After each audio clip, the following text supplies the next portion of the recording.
Hello, हा तायडे बोल ना, काय म्हणत होती? हा बाई, मगाशी बघितलं मी तुझा मिस कॉल आलेला, पण म्हटलं करू आता निवांत फोन.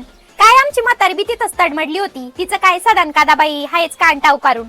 काय सांगते आता, इथं या घरात आहे ना सख्या बहिणी संग बोलायला बी चोरी आहे. जाऊ दे बाई, आमचं काय चालूच राहतं. तू बोल ना, सहज फोन केला होता का? काय रक्षाबंधन? आता त्याचं काय प्लॅनिंग करायचंय? जाणार आहे मग रक्षाबंधनला. यावेळेस गेले ना चांगले आठवडाभर राहील. तू बी येणार आहे ना आठवडाभर? मग काय करी ती दरवेळेस जायचं बामट्यासारखं, सकाळी तोंड घेऊन आणि संध्याकाळी परत यायचं. आणि एवढं करून बी यांचं तोंड हाय फुगलेलं ते फुगलेलंच. अरे देवा, अगं तायडे तू तर लई साधी आहे बाई, काय करावं तुला मग? अगं रक्षाबंधनला अजून तू साडी बी नाही घेतली का? मी घेतली, कालच जाऊन आणली 5,000ची. घरात नाही सांगितलं कोणाला, सगळ्यांना 2,000चीच सांगितलंय. मग राख्या घेतल्या का नाही? काय तू नाही येणार का? सकाळी येऊन संध्याकाळी जाणार आहे का? मग कशाला येते?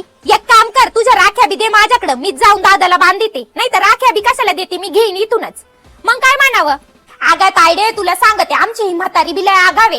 आता 8 दिवस बाकी ना अजून रक्षाबंधनला, पण तिने ना आतापासूनच माझ्या भोवती चालू केलं. मला म्हणत होती यावेळेस एक काम कर, तू आदल्या दिवशी जाऊनच तुझ्या भावाला राखी बांधून ये, नंतर परत इथं तुझ्या नंदा येतील. मी पण डायरेक्ट म्हटलं तिला, म्हटलं यावेळेस आहे ना ननंदबाईन त्यांना सांगा की तुम्हीच आदल्या दिवशी या आणि राखी बांधून जा. मला बी जायचंय म्हटलं माझ्या माहेरी. त्यापासून जे तिला गुस्सा चढला ना, फुगून बसली. 2 दिवसापासून बोलत नाही माझ्या संग. मी बी म्हटलं जाऊ दे, जे फुगायचं ते फुगू दे, यावेळेस मी जाणार म्हणजे जाणार.